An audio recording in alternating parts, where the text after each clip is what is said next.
The time has finally come. Phoebe Bridgers is dropping a new album. It's been 3 years since her last collaborative release with Boy Genius. It's been 6 years since Punisher came out, her last studio release as a solo artist. So it's been a minute. I was worried Phoebe was going to join the ranks of like Rihanna or Frank Ocean and just we're always going to think that she's going to drop something every year. We're like, maybe this will be the year that Phoebe Bridgers drops, and it just never comes. But it's real. Without further ado, Phoebe Bridgers' brand new album, Lost Weekend. It's 16 songs, 52 minutes in length, a lot of material here. So let's get into it. Let's do it. Track 1 is The Outside. But you should say the other guy one more time for old time's sake. We're going full Bon Iver. I am on the outside, watching. I dive into the crowd.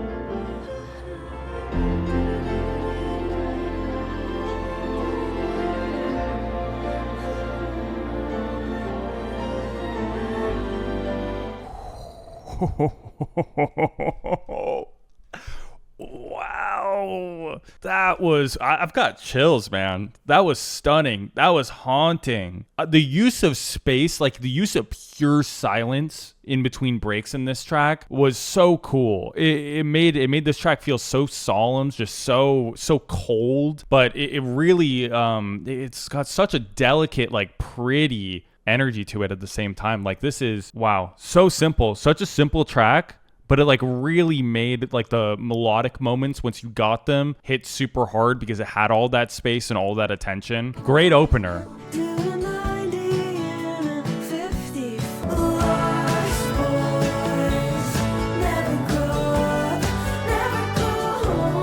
This chorus, why didn't we on workshop? Yeah, the chorus just doesn't hit me on this one. And I've listened to this track a lot. The chorus falls flat for me a little bit. That first track made up for it. 1, 2, 3, 4. Yeah! I do like this section. All right. I mean, I still feel the same way about this track. Really, like, okay, for me, it's pretty much just the chorus. The chorus just falls flat for me. Lyrically, it isn't like her best material ever, but it's Phoebe Bridgers. It's still good lyricism. I just think it's funny that people have been trying to mimic Phoebe's style ever since Punisher dropped, and I'd argue even before that when Stranger in the Alps came out. Everybody wants to sound like Phoebe Bridgers, and the lowest tier of Phoebe Bridgers song, which I would honestly put Lost Boys in, she doesn't have a lot of bad songs, is still better than all of those artists that were trying to do Phoebe. I just want to be very clear that like I don't hate the song. I don't hate the song. It just like is not quite up to Phoebe Bridgers standards for me. That's fine. A new one, we got Kill Me. Everything else is new from here on out. Love the decision to have one single. I'm already scared with this title. Oh my god, Alex G's credited on this. Times are scary. My boys are getting married. Was she talking about Lucy and Julian with the "My boys are getting married" line? I can't wait.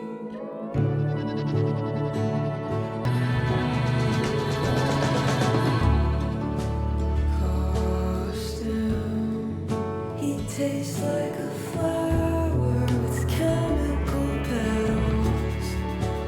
Bobby, this is gonna kill me. Damn.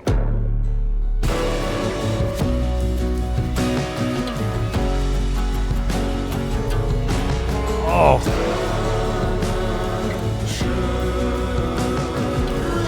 Oh my god, it is Cameron Winter. Oh my god.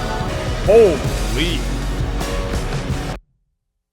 Oh, that ended so abruptly. Holy shit. I loved the tone there at the end. It like started really shuddering, sounded dirty. Holy crap, the backing vocals from Cameron Winter there. I can feel like Alex G in this track as well, in whatever capacity he worked on it. Hearing her voice, like just because, okay, listen, I've heard Lost Boys. I heard the intro, which was a lot of, you know, more of an electronic vocal, more of a Bon Iver 22 a million style thing. Just hearing her like dry vocal in this track, like instantly I was like, wait, I'm already depressed.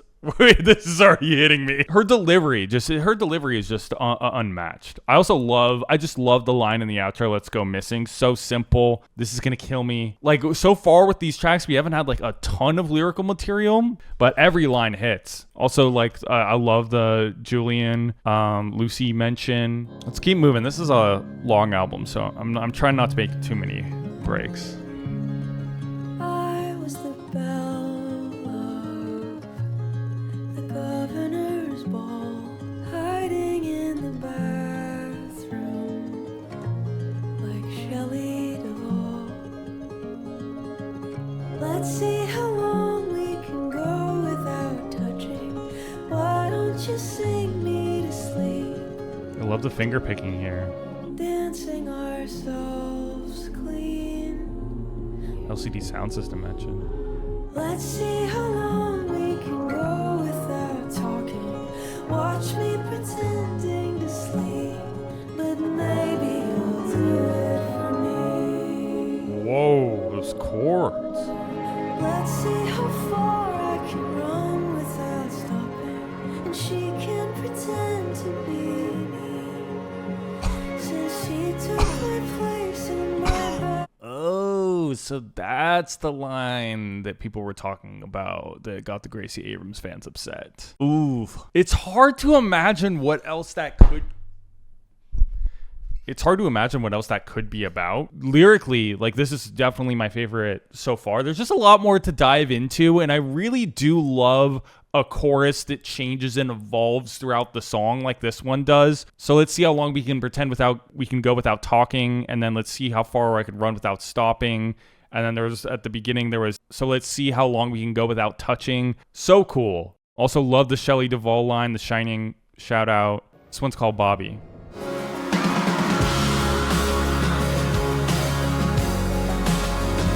Wait, turn up.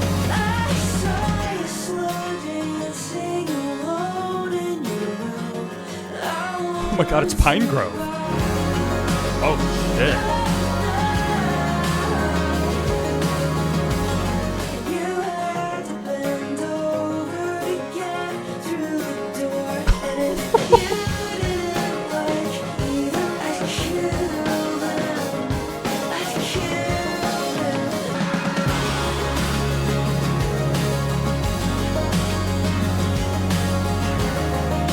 Yes! You sing in the shower, talk to my soul. We've got stars on the ceiling for Bobby. God, these fills are awesome. This could be the end I want to see. My god.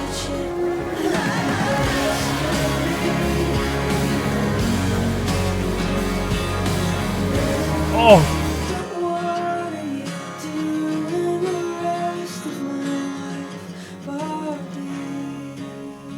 I believe those were Bo's vocals. I could be wrong though. Oh, cool keys. God damn, dude, the tone of that was so great. I said Pine Grove because it's like, okay, anything a little bit twangy that's also a little bit emo, I'm kind of like, this is Pine Grove. But yeah, I love the sound of it. It's obviously something Phoebe's done before, something that's a little bit heavier, but it's got a banjo in it. We're a little twangy. It's got a big chorus. Yeah, it's still emotionally potent. I mean, this thing is great. This song is great. You would outlive me. I loved you and you couldn't forgive me for that. Oh. I think I know why you've been blowing me off. I'm supposed to be married, but I called it off. I've been known to throw. You know me and I'll never forgive you. Chill on me, Phoebes. Chill on me. Oh shit!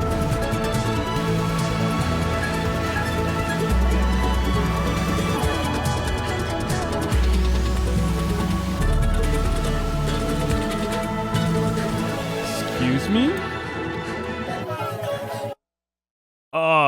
What? God damn, dude. Jump scare of stunning beauty.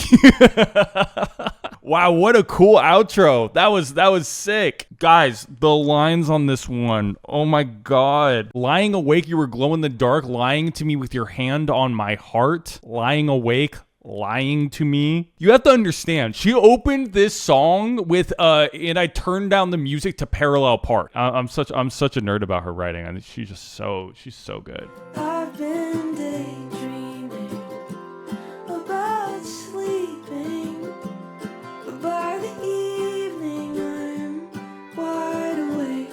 I'll be waving from the plane. I'll see the I love the mandolin here. Hey, I have no secrets. some straw in my mouth. Only so I'm putting on my makeup while they're lighting the stage up. Just like you can go or you can stay. I'm gonna put myself together. There they are. There they are. Whole gang, I think. Yeah, that's Julian and Lucy. Okay, that one was pleasant. That one was pleasant. Not, there wasn't an extinction level event on that one. I loved the mandolin. I thought that was pretty. Obviously, love hearing Julian and Lucy here doing background vocals. Yeah, this one's a pretty straightforward track. No like big shockers, I guess, beyond the background vocals. Obviously, big country aesthetic going on in this one. Felt like he needed a cowboy hat at a certain point, but that track was good. Panorama. She's luring us in again, though. This song's probably going to be about everyone in California dying. Whoa. A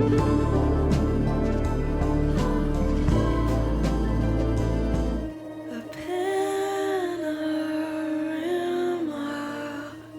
I chose this number for the view, and someone's at the door. I'm drinking. He is instrumental on that one. It's not quite the same, but it kind of reminds me of the soundscapes that they do on like those 1975 records. Brief Inquiry like kind of has this sort of, or in Notes on a Conditional Form, have that sort of like shuddering like effect. Phoebe's obviously done something like quite similar sonically with Punisher, this sort of cold energy, but this is certainly different. Okay, this one's called Still Standing. Pushed head first into the world, just to be thrown in the street when you're dressed like a girl. You left your suitcase by the bed, but I'm still standing at the top of the stairs. You try to make me afraid, feeling indifferent, wearing black. Sometimes I want you back.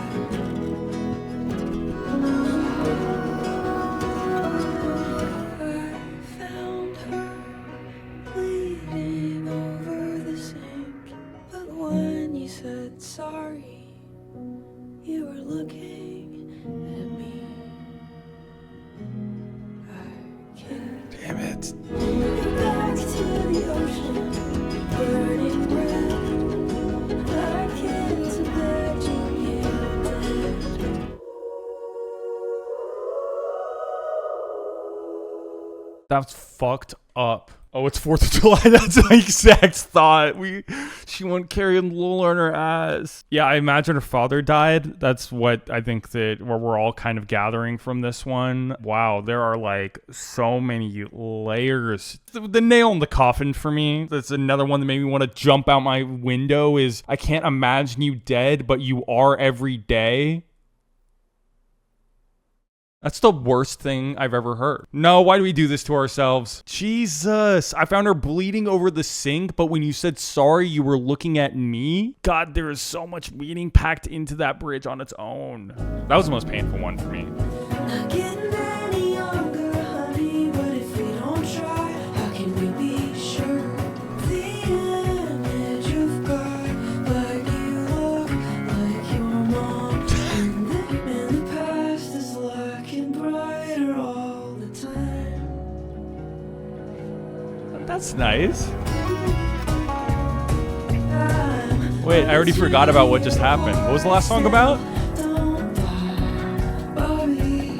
It feels so good to have you in my life.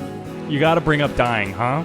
She brings up dying like Olivia Rodrigo brings up beds. What a crazy thing to have, Phoebe Bridgers. Olivia Rodrigo likes beds, Gracie Abrams like knives, and you like death.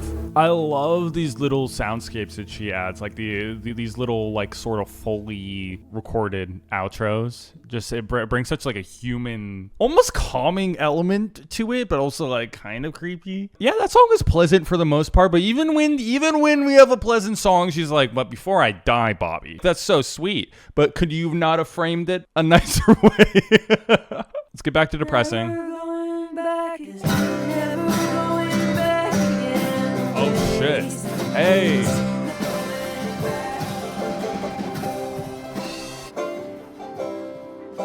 Another interlude sort of track. Hey, Phoebe. To Dad. I know you're busy. Being a rock star takes up a lot of your time. Oh great, it's the dead dad. God damn it. She played in my face, not the voicemail. I mean, then that adds the context. The way it used to be is never the way that it is. Like, I knew there was a sad line, never going back again, never going back again. But like, maybe like there could have been like a positive spin on what she was saying, and then the voicemail, and then the voicemail from her dead father. Okay. God, this album's fucking good. I remember the day I created the world. Me too. 2020. That night I had a dream that I was sleeping.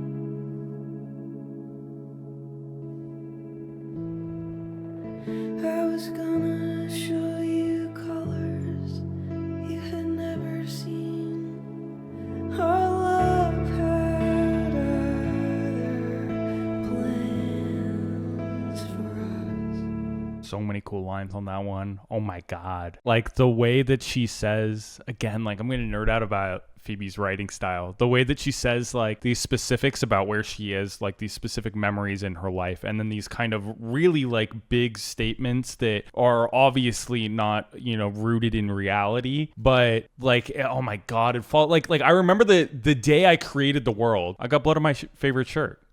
Brings you back into this like real thing. But it's like, wow, what was she, what was that line before that? That night I had a dream that I was sleeping. Just that alone. Her and Adrian Laker need to be studied. Is this like a Lost Boys reprise? Is that Graceland too? Sick. Baby, if you leave me, can you take me with you? I can't wait, but I'm waiting. I'm still up, but I'm fading. Slowly getting older. California sober. Go dancing with my understudy. Could be anybody. That's sick. I missed my cue, but whatever. It's now or never. All my life, side by side. That's Mr. Cameron Winter. Oh my god, he's so loud. Jekyll Hyde.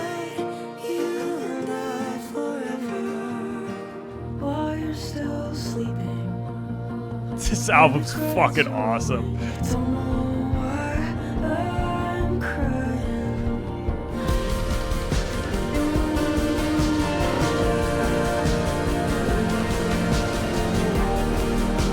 Wow, that's pretty.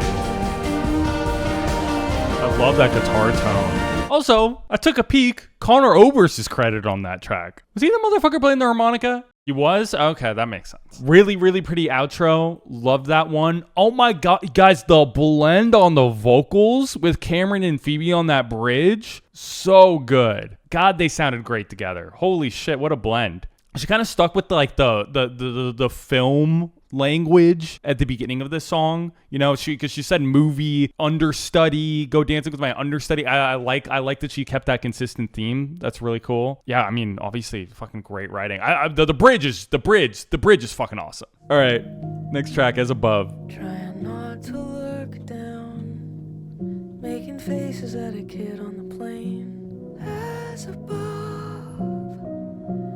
so below. Is this Hans Zimmer produced?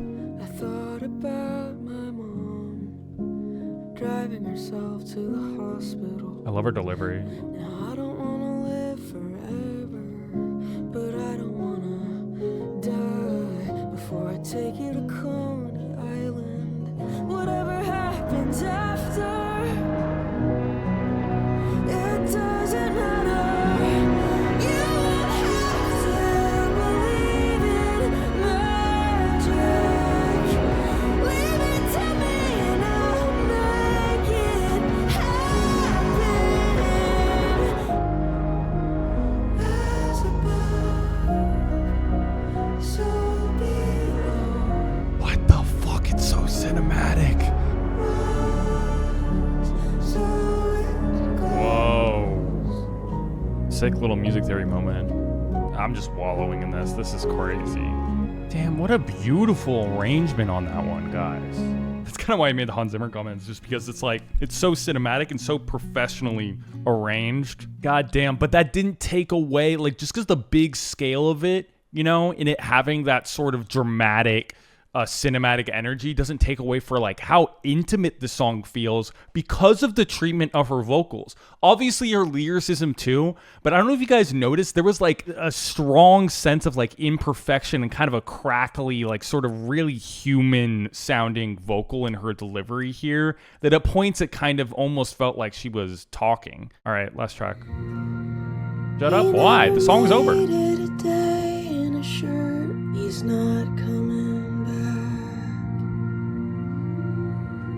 but I still live by the things he taught me, like how to forgive when they're not sorry, and the government isn't trying to kill you. They just don't care if they kill you. I am my old man's oldest son. I fought the wall, and the wall won. You won't have to know how to find me again. You love me, and I won't ever let you forget.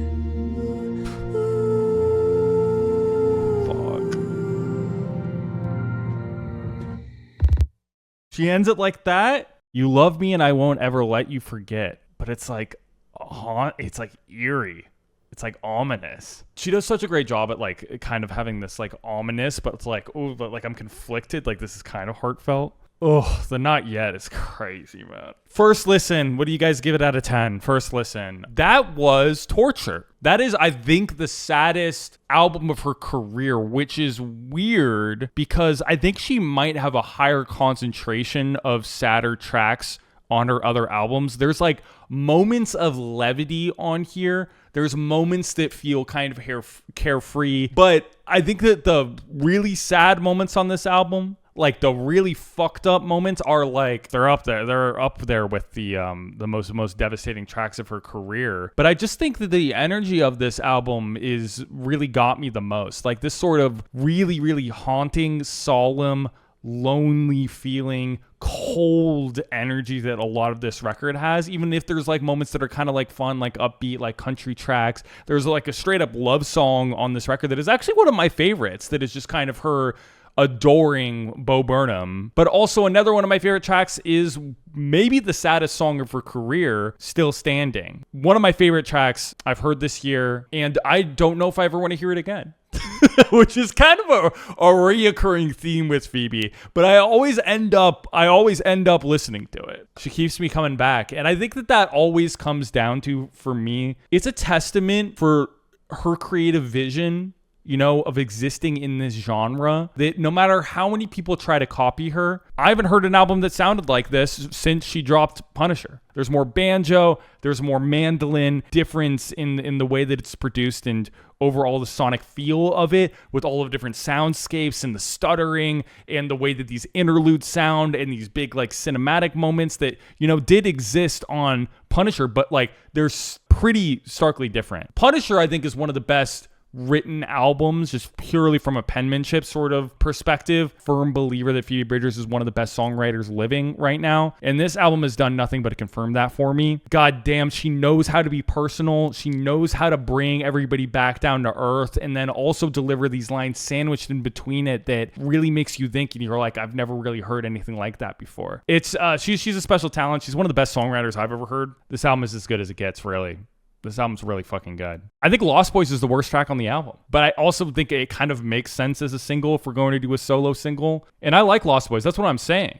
Lost Boys is easily the worst track on this album, and I think Lost Boys is fine. This is one of the best albums of the year. I am going to continue to be Phoebe Bridgers Glazer. You should expect this to be towards the top of my end of the year list. So, I mean, I just think that this is fucked up good.